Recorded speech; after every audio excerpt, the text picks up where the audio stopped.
500 രൂപ കൊടുക്കാനില്ലാത്തതുകൊണ്ട് അവന് എക്സാം എഴുതാൻ പറ്റില്ല. 3 വർഷം അവൻ പഠിച്ച കോഴ്സ് അവൻ ഒഴിവാകും. കേട്ടാ. ഇത് ഇവർ പറയുന്നത് വെച്ചാൽ ചില ആൾക്കാർക്ക് ഇങ്ങനെ കടന്ന കയ്യിൽ ചിന്തിക്കുന്നുണ്ട്. അതൊന്നും ചിന്തിക്കാതിരിക്കുക. നമ്മൾ ഇതൊരു പരീക്ഷണമാണെന്ന് വിചാരിക്കുക. നിങ്ങൾ ആരും വേണമെന്ന് വെച്ച് ചെയ്തല്ല. ഇനിയിപ്പം നമ്മളിപ്പോൾ ഒരാൾ ജോയിൻ ആയിട്ടുണ്ടെങ്കിൽ നല്ലത് വിചാരിച്ചിട്ടേ ജോയിൻ ആയിട്ടുള്ളൂ. പിന്നെ ആരെങ്കിലും ജോയിൻ ആക്കിയിട്ടുണ്ടെങ്കിലും നമ്മൾ നല്ലത് വിചാരിച്ചിട്ടേ ജോയിൻ ആക്കിച്ചിട്ടുള്ളൂ.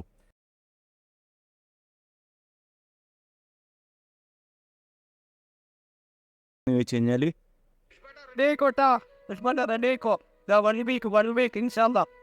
എല്ലാം റെഡിയാക്കി എത്തിയിട്ടുണ്ട്.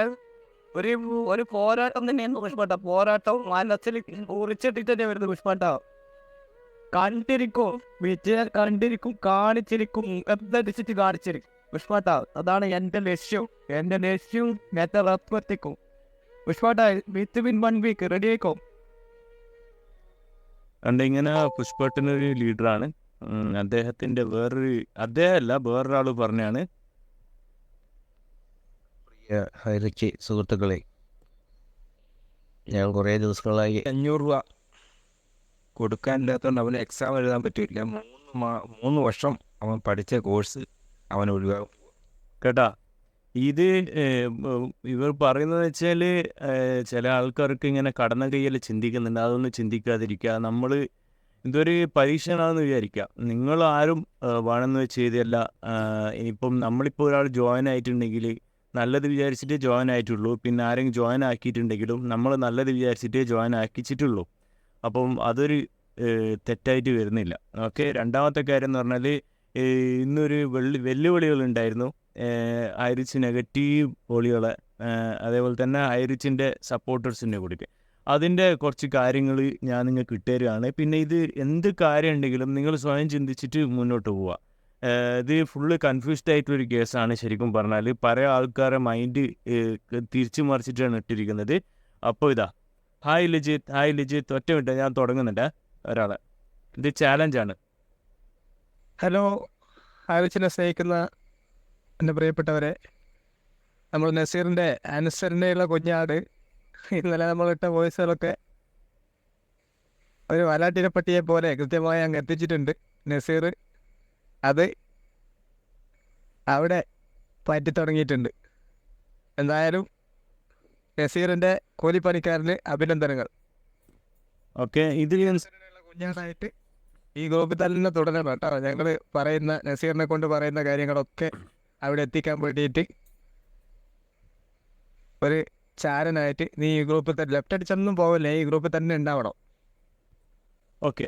ഇത് ആദ്യത്തെ ക്ലിപ്പ്. ഇവിടുന്നാണ് തുടക്കം വരുന്നത്. ശരിക്കും പറഞ്ഞാൽ ഈ HR ആർമി എന്ന് പറഞ്ഞൊരു ഗ്രൂപ്പും പിന്നെ ഐറിച്ച് പിന്നെ ഐറിച്ച് ജെന്യൂൻ എന്ന് പറഞ്ഞിട്ടുള്ളൊരു ജെന്യൂന് ഫേക്ക് അങ്ങനത്തെ ഒരു ഇതുള്ളൊരു ഫ്രോഡ് എന്ന് പറഞ്ഞിട്ടൊരു കോമൺ ഉള്ളൊരു ഗ്രൂപ്പും. ഈ 2 ഗ്രൂപ്പുകാരാണ് തമാമൽ അടിക്കഴിയുന്നത്, പ്രശ്നം ഉണ്ടാകുന്നത്.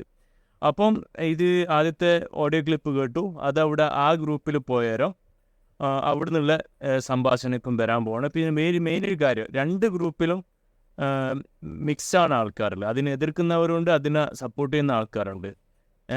ഓക്കെ. രണ്ടാമത്തെ ക്ലിപ്പ് ഞാൻ കേൾപ്പിക്കുകയാണ്, കേട്ടോളി. ഇവിടെ ഒരു നമസ്കാരം, സ്വരൂപാണ് ഞാൻ. സ്വരൂപിനെ നിങ്ങൾക്ക് അറിയില്ല. സ്വരൂപാണ് ഒരു ഓപ്പൺ ചാലഞ്ച് വെച്ചിരിക്കുന്നത്. ഓക്കെ. ഈ വെന്തുവാൻ്റെ വോയിസ് ഇപ്പോൾ ഇരുന്ന് കേട്ടു. ഞാൻ നസീർ കേട്ട സമയത്ത് കേട്ടിരുന്നില്ല. എൻ്റെ പ്രിയപ്പെട്ട സ്നേഹിത, നിങ്ങളിത് കേൾക്കുമെന്ന് ഞാൻ കരുതുന്നു. നിങ്ങൾ എന്തൊക്കെ വിഡ്ഢിത്തങ്ങളാണ് ഈ പറയുന്നത്? സെഷൻ കോർട്ടിൽ തെളിയിക്കാൻ സാധിച്ചില്ല എന്നാര് പറഞ്ഞു? നിങ്ങൾ സെഷൻ കോർട്ടിൻ്റെ വിധി വായിച്ചിട്ടുണ്ടോ? 72 ദിവസം എടുത്തിട്ടും തെളിയിക്കാൻ സാധിച്ചില്ല. നിങ്ങൾക്ക് ഒരു കാര്യത്തിനെ കുറിച്ച് മനസ്സിലാക്കാൻ കഴിവില്ലെങ്കിൽ ആളുകളെ തെറ്റിദ്ധരിപ്പിക്കാതെങ്കിലും സൈലൻ്റായി ഇന്നലെ ഇതുണ്ടായിരുന്നു, സൂം മീറ്റിംഗ് ഉണ്ട്, അതിനെ പറ്റിയിട്ടാണ് സംസാരിക്കുന്നത്. ആയിട്ടെങ്കിലും ഇരുന്നൂടെ? ഈ സെഷൻ കോർട്ടിൽ 72 ദിവസം കൊണ്ട് തെളിയിക്കാൻ സാധിക്കാതിരുന്നതല്ല, 72ാമത്തെ ദിവസം. ആ സൂം മീറ്റിംഗ് ഞാൻ കഴിഞ്ഞ വീഡിയോ ആയിട്ട് ഇട്ടിട്ടുണ്ട് ഇന്നലെ രാത്രി. വളരെ കഷ്ടപ്പെട്ടിട്ടാണ് ഇട്ടത്. ക്ലാരിറ്റി ഒന്നും ഉണ്ടാവില്ല, പക്ഷേ വോയിസ് നല്ല ക്ലാരിറ്റിയിൽ കേൾക്കുന്നുണ്ട്. അപേക്ഷ കൊടുത്തത് എന്നാണ്. അതിന് ശേഷമാണ് പിന്നീട് നടന്ന ഹിയറിങ്ങുകളൊക്കെ ഉണ്ടായിട്ടുള്ളത്. എന്തുമാത്രം വെഡിത്തരാണ് പറയുന്നത്. 60 ദിവസത്തിനുള്ളിൽ അപേക്ഷ കൊടുക്കണം, അത് കൊടുത്തില്ല 72 ദിവസം കൊടുത്തു. പിന്നീട് അങ്ങോട്ട് ഹിയറിംഗ് നടന്നിട്ടുണ്ട്, അല്ലാതെ 72 ദിവസം എടുത്തൊന്നും തെളിയിക്കാൻ സാധിച്ചില്ല എന്നല്ല. അതിന് കളക്ടർ കറക്റ്റ് എക്സ്പ്ലനേഷൻ അവിടെ കൊടുത്തിട്ടുണ്ട്. ഇവരുടെ ലാൻഡിനെ സംബന്ധിച്ച് തഹസിൽദാരും വില്ലേജ് ഓഫീസറൊക്കെ റിപ്പോർട്ട് തരുന്നതിലെടുത്ത കാലതാമസമാണ്. കാരണം ഇവർക്ക് എവിടെയൊക്കെ ഭൂമി ഉണ്ടെന്ന് അന്വേഷിച്ചറിയേണ്ട ചുമതല കളക്ടർ ഉത്തരവിട്ടതിനെ തുടർന്നിട്ട് അവർക്കുണ്ട്. അപ്പോൾ അവരത് വിശദമായിട്ട് ഇവർക്ക് എവിടെയൊക്കെ കുടുംബ പേരുകളുണ്ട് അവിടെ എല്ലാ വില്ലേജ് ഓഫീസിലും അന്വേഷിച്ചിട്ട് സ്ഥലം ഉണ്ടോ എന്ന് തിരഞ്ഞിട്ടുണ്ട്. അപ്പോൾ അതിനെടുത്ത കാലതാമസമാണ് എന്ന് കറക്റ്റ് ബഡ്സ് അതോറിറ്റി അവിടെ എക്സ്പ്ലനേഷൻ കൊടുത്തിട്ടുണ്ട്. അല്ലാതെ ഇത് ബഡ്സിനെ തെളിയിക്കാൻ പറ്റാതെ ബോധമൊന്നുമല്ല. ഇനി ഞാൻ സുഹൃത്തിനോടൊരു കാര്യം പറയാം. ഞാൻ മുൻപ് ഇതിൽ പറഞ്ഞ കാര്യമാണ്. ഇതിൽ ഇന്നലത്തെ സൂമിൽ അത് ബഡ്സിൽ പെട്ടിട്ടില്ല എന്നാണ് പറഞ്ഞത് കേട്ടോ. ോടും ശ്രീനാഥ് പ്രതാപിൻ്റെ അടുത്ത് ഈ വോയിസ് എത്തുകയാണെങ്കിൽ ശ്രീനാഥ് പ്രതാപിൻ്റെ അടുത്തും പിന്നെ നിങ്ങൾ ഈ കുറേ ഫൈറ്റേഴ്സ് എന്നൊക്കെ പറഞ്ഞിട്ട് ഗ്രൂപ്പ് ഉണ്ടാക്കിയിട്ടുണ്ടല്ലോ, അവരോട് എല്ലാവരും കൂട്ടാണ് ഞങ്ങൾ ഈ ഗ്രൂപ്പ് ഡിലീറ്റ് ചെയ്യാൻ തയ്യാറാണ്. ഞാൻ മുൻപും പറഞ്ഞിട്ടുണ്ട്. ഇവർ ഗ്രൂപ്പ് ഡിലീറ്റ് ചെയ്യാൻ തയ്യാറാണെന്നാണ് പറഞ്ഞത്. ഏത് ജെന്യൂന് ഫ്രോഡ് എന്ന് പറഞ്ഞ കോമ ഇട്ട ആ ഗ്രൂപ്പ്. ഈ ഗ്രൂപ്പ് ഞങ്ങൾ പിരിച്ചുവിടാം, ഞങ്ങൾക്കൊരു കറക്റ്റ് എക്സ്പ്ലനേഷൻ കിട്ടുകയാണെങ്കിൽ. ഇത് നിങ്ങൾ നട്ടലുള്ള ഏതെങ്കിലും ഹൈറിച്ചുകാരുണ്ടെങ്കിൽ ഒരു വെല്ലുവിളി ഏറ്റെടുത്തോ. നിങ്ങൾ ഇത് ശരിക്കും പറഞ്ഞാൽ പരസ്പരം വെല്ലുവിളിക്കുന്നത് നല്ലതിനെക്കാട്ടി മോശമായിട്ട് വരും. നിങ്ങളിപ്പോഴും പറഞ്ഞുകൊണ്ടിരിക്കുന്നത് ശ്രീനാഥ് പ്രതാപൻ നമ്മുടെ മികേഷ് ചേട്ടനെ വിളിച്ച് പറയുന്നത് ഞങ്ങൾ പറ്റിച്ചിട്ടില്ല, ഞങ്ങൾ പൈസ തന്നു. അതുപോലെ തന്നെ നമ്മുടെ ഈ വിദ്വാനം പറയുന്നത് നീ സൂപ്പർ കോടതി ചമയണ്ട. ഇവിടെ ഞങ്ങൾ ഈ ഗ്രൂപ്പ് പിരിച്ചുവിടാം, ഞങ്ങൾക്കൊരു എക്സ്പ്ലനേഷൻ കിട്ടിയാൽ. ഒരു പ്രൈവറ്റ് ലിമിറ്റഡ് കമ്പനി, ഹൈറിച്ച് ഒരു പ്രൈവറ്റ് ലിമിറ്റഡ് കമ്പനിയാണ്. ROCയിൽ എങ്ങനെയാണ് രജിസ്റ്റർ ചെയ്തിട്ടുള്ളത്. 2 മെമ്പേഴ്സ്, 2 ഡയറക്ടർമാർ മാത്രമല്ല എല്ലാ ഷെയറും അവർ തന്നെ ഹോൾഡ് ചെയ്യുന്ന ഒരു പ്രൈവറ്റ് ലിമിറ്റഡ് കമ്പനിയാണ്. ഈ പ്രൈവറ്റ് ലിമിറ്റഡ് കമ്പനി 37,000 ആളുകളുടെ കയ്യിൽ നിന്ന് റിട്ടേൺസ് തിരിച്ചു തരാമെന്ന് പറഞ്ഞിട്ട് ഡെപ്പോസിറ്റ് സ്വീകരിച്ചതിന് നിങ്ങൾ അത് ഡെപ്പോസിറ്റില്ല എന്നൊന്നും പറയരുത്. കാരണം നിങ്ങൾ ഈ റിട്ടേൺസ് തരാമെന്ന് പറയുമ്പോൾ തന്നെ ഡെപ്പോസിറ്റിൻ്റെ ഡെഫിനിഷനിൽ വന്നിട്ടുണ്ട്. ബഡ്സ് ആക്ടിൻ്റെ ചാപ്റ്റർ 1 അതിൻ്റെ ഡിഫൈൻ ഞാൻ ഇതിന് മുൻപ് പറഞ്ഞിട്ടുണ്ട്. ഡെപ്പോസിറ്റിൻ്റെ റിട്ടേൺസ് തിരിച്ചു തരാമെന്ന് പറഞ്ഞാൽ നിയമപരമായിട്ട് ഡെപ്പോസിറ്റ് തന്നെയാണ്. അത് നിങ്ങൾക്ക് ആരോട് വേണമെങ്കിലും ചോദിച്ചു നോക്കാം. അത് ഈ ഡെപ്പോസിറ്റ് 37,000 ആളുകളുടെ കയ്യിൽ നിന്ന് ഒരു പ്രൈവറ്റ് ലിമിറ്റഡ് കമ്പനി സ്വീകരിച്ചത് നിയമപരമാണ് എന്ന് നിങ്ങൾ തെളിയിച്ചു കഴിഞ്ഞാൽ, മറ്റേ ഈ ലോജിക്കൽ ടോക്ക് പറഞ്ഞ പോലെ 37,000 ആളുകൾ മെമ്പർമാരാണ് എന്ന് വെട്ടിത്തറൊന്നും എഴുന്നേൽക്കരുത്. അത് നിയമപരമാണ് എന്ന് തെളിയിച്ചു കഴിഞ്ഞാൽ ഞങ്ങൾ ഈ ഗ്രൂപ്പ് പിരിച്ചുവിടാനും ഞാൻ എൻ്റെ പേഴ്സണൽ ഒരു കാര്യം കൂടെ നിങ്ങൾക്ക് ഓഫർ ചെയ്യാം. ഞാൻ നിങ്ങൾക്കെതിരെ യൂട്യൂബിൽ ചെയ്ത വീഡിയോസ് എല്ലാം ഡിലീറ്റ് ചെയ്ത് നിങ്ങളോട് മാപ്പ് പറയാനും. സ്വരൂപിനറിയില്ലേ, മുപ്പറാണ് പറയുന്നത് അദ്ദേഹത്തിൻ്റെ വീഡിയോ മൊത്തം ഡിലീറ്റ് ചെയ്യുന്ന പറയുന്നത്. അത് ഹൈറിച്ചിനെതിരെ സംസാരിച്ചതൊക്കെ. പക്ഷേങ്കിൽ അത് തെളിയിച്ച് കൊടുക്കണം, അത് നല്ല ജെന്യൂൻ കമ്പനിയാണെന്നുള്ളത് തെളിയിച്ച് കൊടുക്കണം എന്ന് പറഞ്ഞിട്ട് തയ്യാറാണ്. നിങ്ങൾക്ക് നട്ടലുള്ള ആരെങ്കിലും ഈ ഹൈറിച്ചിട്ടുണ്ടോ? നിങ്ങൾ 37,000 ആളുകളുണ്ടല്ലോ, നിങ്ങൾക്കിടയിൽ തോമസ് ചാക്കോനോ പോലുള്ള നിയമവിദഗ്ധരെല്ലാം ഉണ്ട്. ഒരു പ്രൈവറ്റ് ലിമിറ്റഡ് കമ്പനി നിങ്ങളുടെ കയ്യിൽ നിന്ന്, ഞാൻ ക്രിപ്റ്റോൻ്റെയും ബാക്കി OTDയുടെ ഒന്നല്ല പറയുന്നത്, ഈ നിങ്ങളുടെ ഈ ഓൺലൈൻ ഷോപ്പിംഗ് റിട്ടേൺസ് തിരിച്ചു തരാമെന്ന് പറഞ്ഞിട്ട് നിങ്ങളുടെ കയ്യിൽ നിന്ന് പൈസ വാങ്ങിക്കാൻ ഇവർക്ക് നിയമപരമായിട്ട് അധികാരം ഉണ്ടെന്ന് നിങ്ങൾ തെളിയിക്കുകയാണെങ്കിൽ, അങ്ങനെയാണെങ്കിൽ പിന്നെ ഇന്ത്യയിലെ നിയമങ്ങൾ നിങ്ങൾക്ക് വേറെയും ബാക്കിയുള്ളവർക്ക് വേറെ ആവുമല്ലോ. അപ്പോൾ അത് നമുക്ക് നോക്കാം. ബഡ്സ് ആക്ടിൽ പെടില്ല എന്ന് നിങ്ങൾ എന്തുകൊണ്ടാണ് പറയുന്നത്?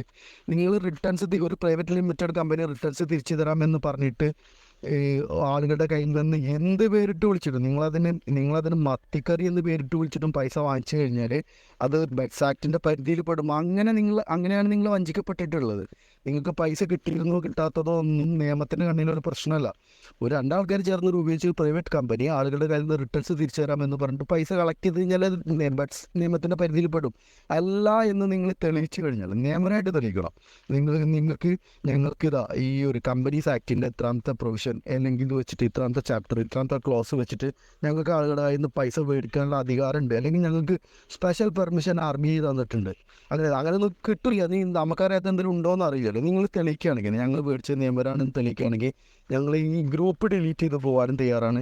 നിങ്ങൾക്കെതിരെ ചെയ്ത വീഡിയോസ് എല്ലാം ഞാൻ എൻ്റെ ഭാഗത്തുനിന്ന് സ്പെഷ്യൽ ഓഫറാണ്, ഞാൻ ഡിലീറ്റ് ചെയ്തിട്ട് ഞാൻ മാപ്പ് പറയാൻ തയ്യാറാണ്. അയ്യൂബ് ഖാൻ ഇതിൽ ഈ ഫൈറ്റേഴ്സ് എല്ലാവരോടും കൂടിയിട്ടാണ് ഇവരെല്ലാം മാപ്പ് പറയിപ്പിക്കണ്ടേ, അതിന് തെളിയിച്ചു കൊടുക്കാനാണ് പറയുന്നത്.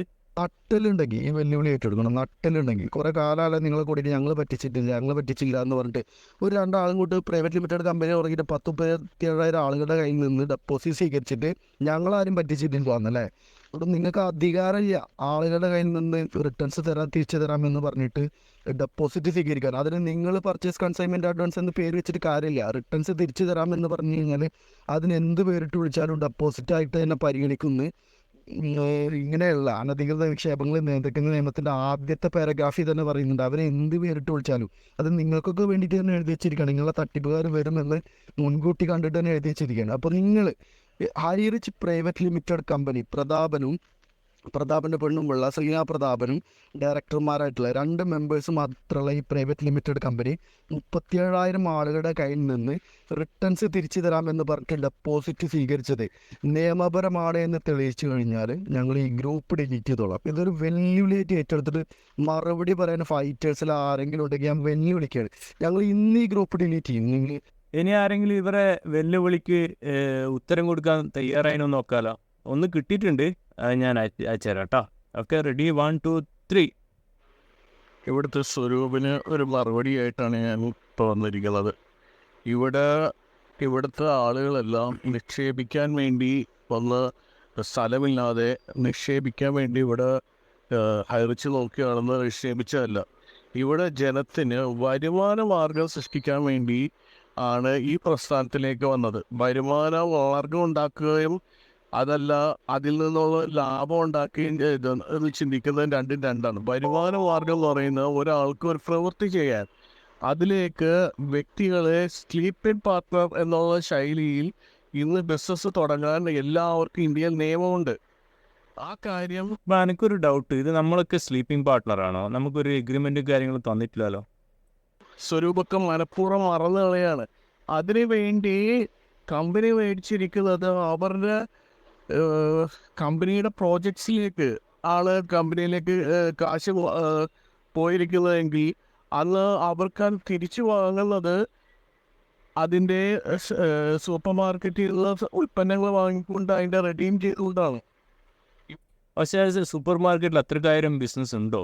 ഞാൻ കേട്ടറിഞ്ഞത് ഒരു 3 വർഷമായിട്ട് നഷ്ടത്തിൽ ഓടുന്ന സൂപ്പർ മാർക്കറ്റുകളാണ് കേട്ടത്. ഇവിടെ പിന്നെ കമ്പനിയുടെ പ്രോജക്ട്സിൽ നിന്ന് ലാഭവിഹിതം കൊടുക്കാനായിട്ട് അതിന് ലാഭവിഹിതമല്ല, ആ പ്രോജക്ട്സിലേക്ക് വന്നിരിക്കുന്നതിന് ഇതിലെല്ലാവരും പാർട്ട്നേഴ്സാണ്. ഈ പാർട്ട്നേഴ്സിന് കൊടുക്കാനായിട്ട് അവിടെ അതിൻ്റെ വരുമാനം ഉപയോഗിക്കാം, അപ്പോൾ ഇത് തെറ്റായിട്ട് ഇത് സ്വരൂപ നിക്ഷേപം ഇവർ ആദ്യം മണിച്ചെയിൻ എന്ന് പറഞ്ഞതും പിന്നെ നിക്ഷേപം എന്ന് പറഞ്ഞാൽ ഇവിടെ നിക്ഷേപവും ഇല്ല മണിച്ചെയിനും ഇല്ല. ഇവിടെ ഒരു സ്ഥാപനത്തിലേക്ക് അല്ലെങ്കിൽ ഉൽപ്പന്നങ്ങൾ വാങ്ങാൻ വേണ്ടി ആളുകൾക്ക് പരിചയപ്പെടുത്തുന്ന ഒരു ശൃംഖല മാത്രമാണ് ഇവിടെ സൃഷ്ടിക്കുന്നത്. അവിടെ ആളുകൾക്ക് സൂപ്പർ മാർക്കറ്റിലേക്ക് എങ്ങനെ എത്തപ്പെടണം എന്നുള്ള ശൃംഖല മാത്രമാണ് സൃഷ്ടിക്കപ്പെടുന്നത്. ഇത് മനസ്സിലാക്കാതെ അവർ ഒരു നിക്ഷേപമായിട്ട് കണ്ടെന്ന് പറഞ്ഞിട്ട് ഇവിടെ നിക്ഷേപമായിട്ട് ആരെങ്കിലും കൊടുത്താലേ കേസ് പറയാൻ പറ്റുള്ളൂ. നിക്ഷേപമായിട്ട് ആരും കൊടുത്തിട്ടില്ല. ഓരോ ആൾക്കാർക്കും ജീവിത വരുമാനം ഉണ്ടാക്കാൻ വേണ്ടിയാണ് എല്ലാവരും ചെയ്തിരിക്കുന്നത്. അപ്പോൾ ജീവിത വരുമാനവും അതും അല്ല നിങ്ങൾ ഉദ്ദേശിക്കുന്ന നിക്ഷേപം എന്ന് പറയില്ല, പക്ഷേ റിഡീം കൂപ്പൺ എന്ന് പറഞ്ഞിട്ടാണ് പൈസ നമ്മുടെ അടുത്തേക്ക് വാങ്ങിയത്. ഇത് ഒരു ഡെപ്പോസിറ്റ് എന്നുള്ള പ്രോഫിറ്റായിട്ട് നിങ്ങൾ കരുതിയതുകൊണ്ടാണ് നിങ്ങളുടെ തെറ്റ്.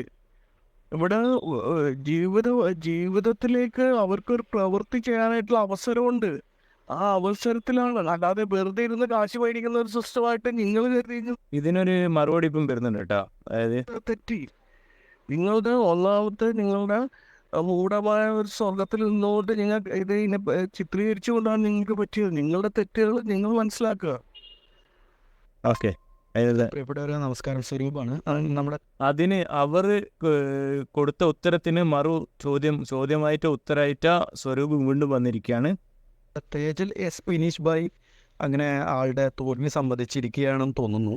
നമ്മുടെ ഈ വോയിസിനൊന്നും തേജൽ എന്ന് പറഞ്ഞ ആളാണ് ആദ്യം ഈ വോയിസ് ഇട്ടത്. അദ്ദേഹം പ്രകോപനമായിട്ടാണ് സംസാരിച്ചത്. അതുകൊണ്ടാണ് ഈ സ്വരൂപ് ഇങ്ങനത്തെ ഒരു ചോദ്യം ഉന്നയിക്കാനുള്ള ഇത് വന്നത്. അപ്പോൾ രണ്ടാമതെന്ന് പറഞ്ഞാൽ സ്വരൂപ് ഉത്തരത്തിന് മറുചോദ്യമായിട്ട് വീണ്ടും വന്നിരിക്കുകയാണ്. അദ്ദേഹം ഒരു മറുപടി പറയുന്നതായിട്ട് കാണുന്നില്ല. പകരം ഏതൊരു ചാവേറിനെ ഇറക്കി വിട്ടിട്ടുണ്ട്. അദ്ദേഹം പറഞ്ഞ കാര്യം ഇപ്പം ഞാൻ മുഴുവൻ കേട്ടു. സ്ലീപ്പിംഗ് പാർട്ട്നേഴ്സ് ആക്കാൻ വേണ്ടിയിട്ട് നിയമം അനുവദിക്കുന്നുണ്ട്. ഏത് നിയമം? അതാണ് ഞങ്ങൾക്ക് അറിയേണ്ടത്. നോക്കൂ, നിങ്ങൾ ആ നിയമം പറഞ്ഞ് ഞങ്ങൾക്കത് ബോധ്യപ്പെട്ട് കഴിഞ്ഞാൽ ഞാൻ വീണ്ടും പറയുന്നു, ഞങ്ങളിത് അഡ്മിൻ പാനലിൽ ചർച്ച ചെയ്തിട്ടാണ് പറയുന്നത്. ഞങ്ങൾ ഈ ഗ്രൂപ്പ് പിരിച്ചുവിടാൻ തയ്യാറാണ്. ഹൈറിച്ച് പ്രൈവറ്റ് ലിമിറ്റഡ് കമ്പനിക്ക് മുഴുവൻ ഷെയറും രണ്ട് ഡയറക്ടർമാർ ഹോൾഡ് ചെയ്യുന്ന ഈ പ്രൈവറ്റ് ലിമിറ്റഡ് കമ്പനിക്ക് 37,000 ആളുകളുടെ കയ്യിൽ നിന്നും പണം സ്വീകരിക്കാൻ എങ്ങനെ പണം 37,000 ആളുകൾ കേട്ടോ. എനിക്ക് ഇതിനു മുമ്പ് അറിയില്ലായിരുന്നു. ഇദ്ദേഹത്തിൻ്റെ വോയിസിലാണ് 37,000 ആളുകളാണ് ഈ കമ്പനിയിൽ ഉള്ളത് എന്ന് മനസ്സിലായത്. പിന്നെ 1 കോടി സംതിങ് എന്ന് പറയുന്നത് ആളുകളല്ല, അത് കൂപ്പണുകളാണ്, റിഡീം കൂപ്പണുകളും അതും ഇതൊക്കെ. ഓക്കെ, സ്വീകരിക്കാൻ ആഴ്ചയിൽ ഞങ്ങൾ ഒരു വിഹിതം നിങ്ങൾക്ക് തിരിച്ചു തരാം എന്ന് പറഞ്ഞ് പണം സ്വീകരിക്കാൻ ഇന്ത്യയിലെ ഏതെങ്കിലും ഒരു നിയമം നിങ്ങളെ അനുവദിക്കുന്നുണ്ട് എന്ന് ഞങ്ങളെ ബോധിപ്പിച്ചാൽ, ഞങ്ങൾക്കത് ബോധ്യപ്പെട്ട് കഴിഞ്ഞാൽ ഞങ്ങൾ ഈ ഗ്രൂപ്പ് പിരിച്ചുവിടാൻ തയ്യാറാണ്. പിന്നെ എന്താണ് ശ്രീകാന്ത് ഭായി, ഞാൻ അതിന് ഉത്തരം പറഞ്ഞുതരാം, ഒറ്റ മിനിറ്റ്. പ്രശ്നമുള്ളത്? അത് നിങ്ങൾക്ക് എന്തുകൊണ്ടത് ബോധിപ്പിക്കാൻ പറ്റുന്നില്ല? ഈ ചങ്ങാതി പറയുന്നത് സ്ലീപ്പിംഗ് പാർട്ട്ണറാണെന്ന്. അങ്ങനെ ഒരു 37,000 ആളുകളെ സ്ലീപ്പിംഗ് പാർട്ട്നേഴ്സ് ആക്കുക എന്ന് നിങ്ങൾക്ക് ഏത് നിയമമാണ് അതിന് അനുമതി തരുന്നത് എന്നാണ് ഞങ്ങളുടെ ചോദ്യം. അപ്പോൾ അതിനെന്താണ് മറുപടി പറയാതെ? നിങ്ങൾ വെറും കാടും പടലും തല്ലിപ്പോവാണ്. ഞാനിനി ഈ ഒരു വിദ്വാനോടെല്ലാം മറുപടി പറയണം കേട്ടോ. ഞാൻ വേറൊരു കാര്യം പറയട്ടെ. നമ്മൾ ഒട്ടപ്പക്ഷി തല മണ്ണിൽ പൊഴുത്തി നിന്നിട്ട് ബാക്കിയുള്ളവർക്ക് ഇരുട്ടാവുമെന്ന് ചിന്തിക്കുന്നത് പോലെ നിങ്ങളെന്ന് പറയുന്നില്ലേ ഈ തട്ടിപ്പാട്. ഇന്നലെ വേറൊരു ഡയലോഗ് കിട്ടുന്ന വെച്ചാൽ കണ്ണടിച്ചാൽ ഇരുട്ടാവില്ല എന്ന് പറഞ്ഞ ആ ഒരു ഡയലോഗ്, അത് സെയിം ഡയലോഗാണ് ഇദ്ദേഹം പറഞ്ഞത്. ഒട്ടകപ്പക്ഷി മണ്ണിൽ പുഴുത്തി വെച്ച് കഴിഞ്ഞാൽ ഇരുട്ടാവില്ല എന്നുള്ളത്. ഓക്കെ, പ്രതാപനും ഒക്കെ ദിനുരാജും ഒക്കെ ഡെപ്പോസിറ്റ് സ്വീകരിച്ചിട്ട് അതിൽ പർച്ചേസ് കൺസൈൻമെൻറ്റ് അഡ്വാൻസ് എന്ന് പേര് വെച്ചിട്ട് ആളുകൾക്ക് ആഴ്ചയിൽ പൈസ തിരിച്ചു കൊടുക്കാമെന്ന് എന്ന് വെച്ച് കഴിഞ്ഞാൽ ബാക്കിയുള്ളവരൊന്നും മണ്ടന്മാരാണെന്ന് കരുതരുത്. നിങ്ങളുടെ ഈ ഒരു അൺറെഗുലേറ്റഡ് ഡെപ്പോസിറ്റ് ബാൻ ചെയ്യുന്ന നിയമത്തിൻ്റെ ഡെപ്പോസിറ്റിൻ്റെ ഡിഫൈനിൽ തന്നെ വളരെ കൃത്യമായിട്ട് പറയുന്നുണ്ട്. അത് നിങ്ങൾക്കൊക്കെ വേണ്ടി എഴുതി വെച്ചിട്ടുള്ളതാണ്. ഞാനത് ഈ വോയിസിന് ശേഷം ഇതിലിടും.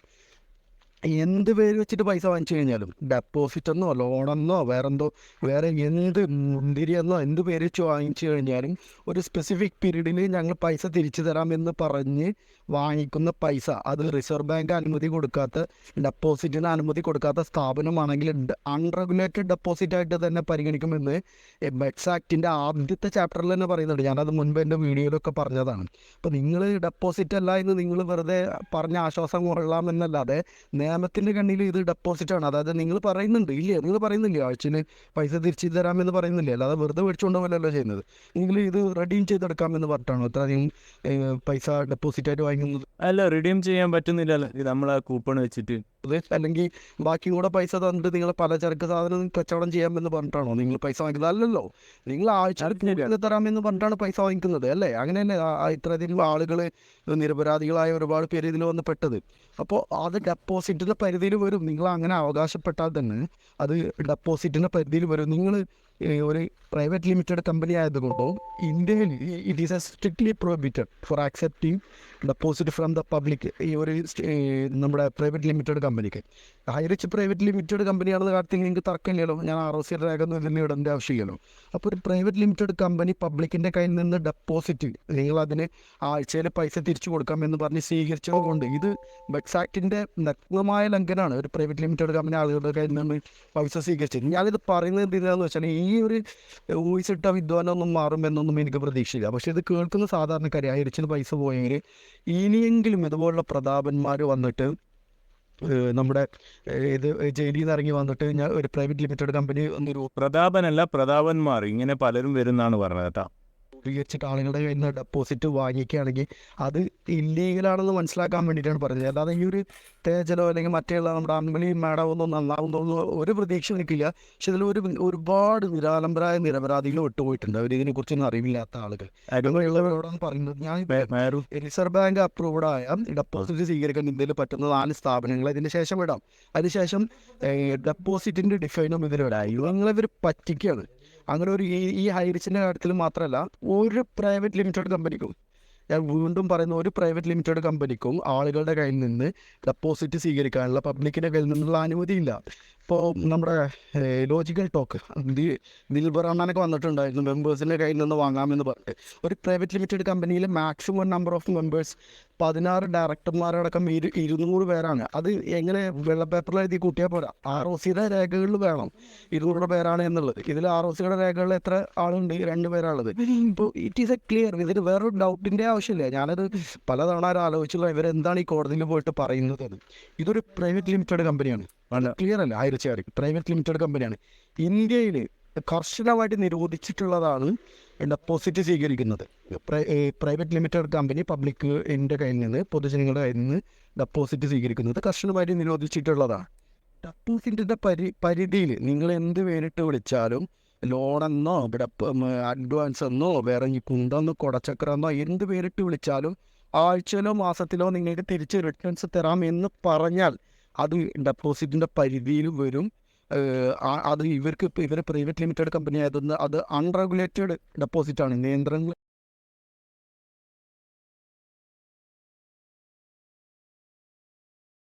നിയമവിരുദ്ധമായ ഡെപ്പോസിറ്റാണ്. പ്രൈവറ്റ് ലിമിറ്റഡ് മതി. ഇനി ഇതിനുള്ള ഉത്തരം വരണ്ടേ? ഇതിന് ഉത്തരം ഇപ്പം ഞാൻ വരിക ഇതാണ്. അതെന്ന് പറഞ്ഞാൽ ഹൈറിച്ചിലെ ആൾക്കാർ ഇതിനായിട്ടുള്ള ഉത്തരമായിട്ട് വരുന്നതാണ്. Okay, ready? 1 2 3. താങ്കൾ ആദ്യം തന്നെ ഡെപ്പോസിറ്റ് എന്ന് പറയുന്നത് ഇവിടെ എല്ലാവർക്കും തൊഴിലവസരമാണ് കൊടുക്കുന്നത്. ഒരു നല്ലൊരു കാര്യമാണ്, എല്ലാവർക്കും തൊഴിലവസരമാണ് ഈ ഒരു ഹൈറിച്ച് കൊണ്ട് കൊടുക്കുന്നത്. ഓക്കെ, ബാക്കി കേട്ടോ. സ്ലീപ്പിംഗ് പാർട്ട്ണർ എന്ന് പറഞ്ഞ ഒരാൾ അതിലേക്ക് വരുന്നത് ഒരു ബിസിനസ് അവസരമാണ് അവർക്ക് കൊടുക്കുന്നത്. അല്ലാതെ നിങ്ങൾ വിചാരിക്കുന്ന പോലെ ഡെപ്പോസിറ്റ് മേടിച്ചു എന്നുള്ള ഒരു കൺസെപ്റ്റ് അവിടെ ഇല്ല. ഇവിടെ ഓരോ ആൾക്കാർക്കും തൊഴിൽ കൊടുക്കാനോ. അതെ ഡാനിയൽ ഭായ്, അതിൽ ഡെപ്പോസിറ്റ് എന്നൊരു ഓപ്ഷൻ ഇല്ല. ഇത് ഡിജിറ്റൽ കൂപ്പൺ എന്നാണുള്ളത്. ഓക്കെ, ബാക്കി കേൾക്കാം. ഒരു വരുമാനം എടുക്കാനുമായിട്ട് ഒരു അവസ്ഥയാണ് അതിലുള്ളത്. ഒരു വരുമാന മാർഗമാണ് സൃഷ്ടിക്കുന്നത്. വരുമാന മാർഗമാണ്, ശരിയാണ്. പക്ഷെ ആ വരുമാനം എങ്ങനെയാണ് കൊടുക്കുന്നത് അതെല്ലാവരും ഒന്ന് ചിന്തിച്ച് നോക്കില്ല. Okay, next. നിങ്ങൾ ഈ പറയുന്നത് തെറ്റായിട്ട് നിങ്ങൾ ആരോപിച്ചാൽ പിന്നെ എന്ത് ചെയ്യും? നിങ്ങൾക്ക് അതിനെപ്പറ്റി അറിവില്ലാത്തതുകൊണ്ട് ഇത് ഓരോ വ്യക്തിയും അതിലേക്ക് ഐഡിയ എടുക്കുന്നത് ഒരു ബിസിനസ് അവസരത്തിന് വേണ്ടിയാണ് ഐഡിയ എടുക്കുന്നത്. അയാളുടെ ബിസിനസ്സിലേക്ക് എന്തോരം കോൺട്രിബ്യൂട്ട് ചെയ്യുന്ന അയാളുടെ ഇഷ്ടമാണ്. അയാൾ പാർട്ട്ണറായിട്ട്, സ്ലീപ്പിംഗ് പാർട്ട്ണറായിട്ട് അതിൽ വരുന്നത് അയാളുടെ ഇഷ്ടമാണ്. നിങ്ങൾ ഇത് ഡെപ്പോസിറ്റായിട്ട് നിങ്ങൾ മാത്രം ചിന്തിച്ചിട്ട് എന്താ കാര്യം? ഓരോ ആൾക്കാർക്കും ഇതിന് കൃത്യമായിട്ട് ഒരു ഇതല്ല കൊടുക്കുന്നത്. അതും നിശ്ചിത കാലയളവിൽ ഇത്ര കാലയളവിൽ തിരിച്ചു തന്നേക്കാന്നും ഒരു രേഖയും അതിലില്ല. ഒരു രേഖയില്ല, പക്ഷേങ്കിൽ വാക്കാൽ പറഞ്ഞിട്ടുണ്ട്. പിന്നെ അതേപോലെ തന്നെ വീക്ക്ലി അതിൻ്റെ പൈസ ഇട്ട് കൊടുക്കുന്നുണ്ട്. രേഖയും കമ്പനി കൊടുക്കത്തൊന്നുമില്ല. ആ എന്ന് 3 ഇരട്ടി ആകുന്നു അന്ന് വരെയും കിട്ടാനായിട്ടുള്ള ഒരാൾക്ക് സോഴ്സ് അതിൽ പറഞ്ഞിട്ടുള്ളൂ. അത് 3 ഇരട്ടി എന്നാകും. ചിലപ്പോൾ 10 വർഷമാണെങ്കിൽ 10 വർഷം, 5 വർഷമാണെങ്കിൽ 5 വർഷം. അല്ലാതെ അതിന് കൃത്യമായിട്ട് ഇത്ര ദിവസങ്ങൾ കൊണ്ടാൽ കിട്ടുന്നതിന് എല്ലാം ഒരു തുല്യമായിട്ട് വേവിച്ച് കൊടുത്തിരിക്കുന്നെന്ന് മാത്രമേ അതിലുള്ളൂ. അപ്പോൾ നിങ്ങൾ ആരോപിക്കുന്നത് ഇതിൻ്റെ പാർട്ട്നേഴ്സായിട്ട് വന്നിരിക്കുന്ന ആൾക്ക് എല്ലാവർക്കും ഒരു വരുമാന മാർഗമാണ് സൃഷ്ടിക്കുന്നത്. അതല്ലാതെ നിങ്ങൾ പറയുന്ന പോലെ ഡെപ്പോസിറ്റിനുള്ള ആദായ വിൽപ്പനയൊന്നുമല്ല ഇവിടെ നടക്കുന്നത്. ഇവിടെ ഓരോ സാധനങ്ങൾ ഇതൊക്കെ മേടിക്കുമ്പോൾ സമ്മാനങ്ങൾ കൊടുക്കുന്നതൊക്കെ നിങ്ങൾ പറയുന്നത് അങ്ങനെയാണെങ്കിൽ ഇതെല്ലാം തട്ടിപ്പാണല്ലോ. എല്ലായിടത്തും തട്ടിപ്പാണ് നടക്കുന്ന. ഇപ്പോൾ പൈസ ഇട്ട് ഒന്നും കൊടുക്കാൻ പാടില്ലെന്ന് പറഞ്ഞാൽ അങ്ങനെയാണെങ്കിൽ ടി വി മേടിച്ചു കഴിഞ്ഞാൽ ഓരോ ആൾക്കാർ ഇതിന് സമ്മാന കൂപ്പണും മറ്റും കൊടുക്കുന്നതൊക്കെ എല്ലാം തട്ടിപ്പായിരിക്കുമല്ലോ. ടി വി മേടിക്കുന്നതിനും പ്രൊഡക്റ്റ് മേടിക്കുന്നതിനും സമ്മാനം കൊടുക്കുന്നുണ്ടെങ്കിൽ അതിൻ്റെ ലാഭം, അതിൻ്റെ എത്രയാണ് ഇത് വരുന്നത്? ആ പൈസ ഓൾറെഡി ഇൻക്ലൂഡഡ് ആയിട്ടാണ് കൊടുക്കുന്നത്. അത് ആളുകളോട് പറയുന്നില്ല എന്നേ ഉള്ളൂ. അവരുടെ ടി വിക്കകത്ത് തന്നെ അത് ഇതിൻ്റെ മൂല്യം എടുക്കാറുണ്ട്. ഞാനും കൊടുക്കാറുണ്ട്. അതായത് നമ്മളെന്ത് സാധനം കൊടുക്കുന്നുണ്ടെങ്കിൽ അതിൻ്റെ എക്സ്ട്രാ എന്തെങ്കിലും കൊടുക്കുന്നുണ്ടെങ്കിൽ അതിൻ്റെ നമ്മൾ കൊടുക്കുന്നതിൽ തന്നെ ഉൾപ്പെടുത്തും. അത് കസ്റ്റമേഴ്സിന് മനസ്സിലാവില്ല. ഒന്നാമത്തെ നിങ്ങൾ ഇതിനെപ്പറ്റി ഒന്നും വിവരത്തോടെ പഠിക്കുന്നില്ല. പഠിക്കാത്ത കൊണ്ടുള്ള വിഷയങ്ങളാണ് ഇതിൻ്റെ എല്ലാത്തിനും കാരണം. ഇതിൽ എല്ലാവർക്കും വരുമാന മാർഗം ഉണ്ടാക്കുക എന്നുള്ള ജോലി അത് മനസ്സിലാവുന്നൊന്നും അറിയില്ല. ഇതെല്ലാവരും ഒരു വരുമാന മാർഗമായിട്ടാണ് ഈ ബിസിനസ്സിലേക്ക് വരുന്നത്. ആ ഇതിൽ ചില ആൾക്കാർക്ക് വെറുതെ സ്ലീപ്പിംഗ് പാർട്ട്ണറായിട്ട് നിന്നാൽ പോലും അവരുടെ കൊണ്ടുവന്നിരിക്കുന്ന എമൗണ്ട് അത് 3 ഇരട്ടിയായിട്ട് കൊടുക്കുന്നു. 3 ഇരട്ടിയായിട്ടുള്ള സാഹചര്യമുണ്ട്. അത് എത്ര വർഷം കഴിഞ്ഞിട്ടൊന്നും അതിൽ ഡിക്ലെയർ ചെയ്തിട്ടില്ല. പക്ഷേ എല്ലാവർക്കും ഒരു ഇതിലൊരു വരുമാന മാർഗം ഉണ്ടാകാനായിട്ടുള്ളതും പിന്നെ സ്വന്തം ബിസിനസ്സിൽ സ്വന്തമായിട്ട് എന്തെങ്കിലും ഉൽപ്പാദനം ഉണ്ടെങ്കിൽ അവർ ഈ കമ്പനിയുടെ പ്ലാറ്റ്ഫോം വെച്ച് വിൽക്കാനായിട്ടുള്ള സാഹചര്യം ഒരുക്കുന്നു. നിങ്ങൾ തെറ്റായിട്ട് ധരിച്ചു എന്ന് പറഞ്ഞുകൊണ്ട് അതിന്റെ തെറ്റാണെന്ന് വരുത്തി തീർത്തത് കാരണം അല്ല, അതൊരു സംഭവം കാര്യമാണ്. ആ ഒരു പ്ലാറ്റ്ഫോമിലൂടെ ഒരുപാട് ആൾക്കാരുടെ പ്രൊഡക്റ്റുകൾ നമുക്ക് സെല് ചെയ്യാൻ പറ്റും. അതേപോലെ തന്നെ ഒരുപാട് ഒരു അവരോട് കോർപ്പറേറ്റ് ചെയ്യാൻ പറ്റും. പക്ഷെ അത് അത്ര ഒരു ഫോക്കസ് ചെയ്തിട്ടില്ല. എന്തുകൊണ്ടെന്നറിയില്ല. ഞാൻ മാംഗ്ലൂർ സെറ്റിൽഡാണ്. ഞാൻ അവിടെ ഒന്നോ രണ്ടോ ഔട്ട്ലെറ്റ് മാത്രമേ അവരതുള്ളൂ. പിന്നെ ഓൺലൈനായിട്ട് ഒരു ഡെലിവറി ഇല്ല. ഞാൻ എന്തിട്ട് ചോദിച്ചാൽ എന്നോട് മറുപടിയാണ്, നീ അതിൻ്റെ ആപ്പിലുണ്ട് നോക്കുമെന്ന്. ഞാൻ ചോദിച്ചു, ആപ്പിലുണ്ടെന്ന് നോക്കില്ല, നമുക്കിപ്പോൾ ഓൺലൈനായിട്ട് സാധനം കിട്ടുമോ എന്ന് വെച്ചാൽ ഇല്ല എന്ന് പറഞ്ഞു. പിന്നെ ഉള്ളതൊന്ന് ഉടുപ്പിയിലും പിന്നെ ഒന്ന് വേറെ അങ്ങനെ വേറൊരു സ്ഥലത്തേ ഉള്ളൂ. 2 ഇതേ ഉള്ളൂ. മംഗലാപുരം വലിയ അധികമുള്ള ദൂരമുള്ള സ്ഥലമൊന്നുമല്ലല്ലോ. നമ്മളെ തൊട്ടയൽ സംസ്ഥാനം അല്ലേ. നെക്സ്റ്റ് കേൾക്കാമല്ലോ. ഇതിന് നെക്സ്റ്റ് ആരെന്താ സംസാരിക്കാൻ നോക്കാമല്ലോ. താങ്കൾ ഗ്രൂപ്പ് പിരിച്ചുവിടാതിരിക്കെ ഇത് മറുപടിയാണ് നമ്മളെ ഐറിച്ച് ജെന്യൂന് ഫ്രോഡ് ഗ്രൂപ്പിനെതിരായിട്ടുള്ള മറുപടി. നിയമത്തിന്റെ വഴിക്ക് പോകുമ്പോൾ നിങ്ങൾക്ക് മറുപടി തരേണ്ട ആവശ്യമില്ലല്ലോ. നിങ്ങൾ എന്ന് പറഞ്ഞു കഴിഞ്ഞാൽ നമുക്ക് ആരോടും മറുപടി തരേണ്ട ആവശ്യമില്ല. ഐറിച്ചിലെ ആൾക്കാരോടും അല്ലെങ്കിൽ പുറത്തത്തെ ആൾക്കാരോടും അങ്ങനെയാണോ എന്നുള്ളൊരു സംശയമുണ്ട്.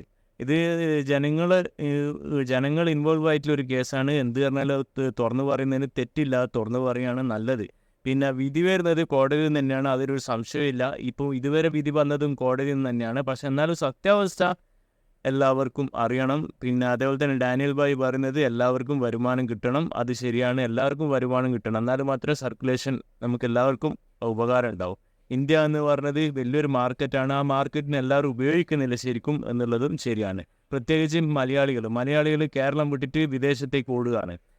സാഹചര്യം പലതും ഉണ്ട്. ഞാനെല്ലാം ഓപ്പണായിട്ട് പറയുന്നില്ല. ഓക്കെ, ഓപ്പണായിട്ട് പറയാത്തൊന്നുമല്ല. എല്ലാം ഒന്നും ശരിയാവണമെന്നില്ല. ഞാൻ പുണ്യാളനൊന്നും അല്ലല്ലോ.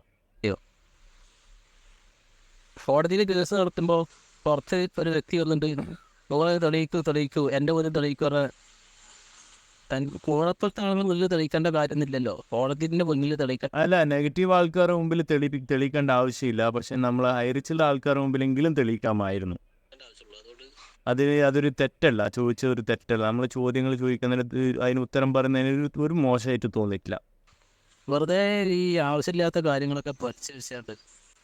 പിന്നെ വേറൊരു കാര്യം, ഇപ്പം നടന്നുകൊണ്ടിരിക്കുന്നത് മൊത്തം ആവശ്യമില്ലാത്ത കാര്യങ്ങളാണ് ഫൈറ്റ് ചെയ്യുന്നത്. പരസ്പരം പോരിടുന്നത് ശരിയല്ല.